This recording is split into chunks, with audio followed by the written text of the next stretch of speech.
The rich have problems. That is the very rich, the 1% or even the 1% of the 1%. There's an article in The Guardian recently where a reporter interviewed a therapist to the very rich. And according to that therapist, the rich are vilified. They are isolated. They sometimes feel guilty for having their money. People seek them out because of their money. They're defined by their money. People have no empathy for them. And when I read this, I had all sorts of feelings, and I was amused, angry, outraged. Finally, I hope, achieved a certain amount of perspective. Now, people at the end of the spectrum, the poor, if you think about it, they experience the very same thing. They're also vilified, and they are also isolated, and they don't have sympathy or empathy from other people. The difference is that the poor do not have the opportunities and the resources that the rich have. But that said, the rich are human beings, and they're going to have human problems like everybody else. If a rich mother loses a child, she's going to experience grief as deeply as a poor mother.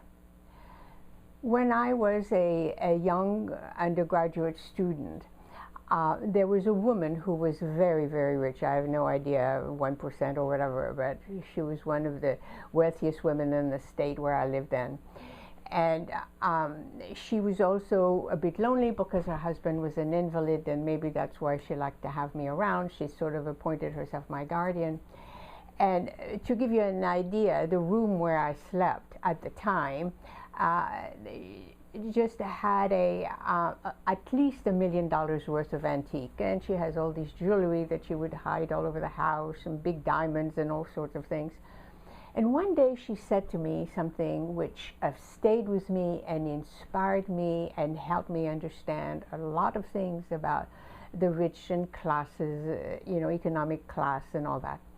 She said, "I can only live in one house at a time. I can only be in one car at a time." Be because she had a chauffeur.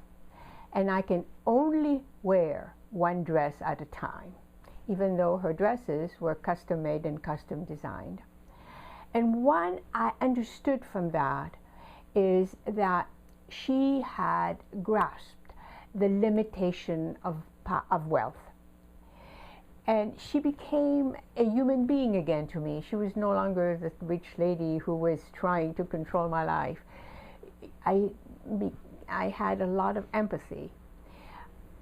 And I would hope that that is what rich people understand or come to understand, which is the limitations of having wealth.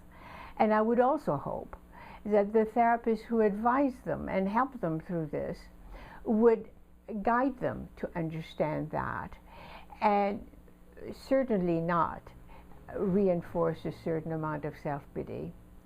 So thank you for listening. I'm Danielle Levy.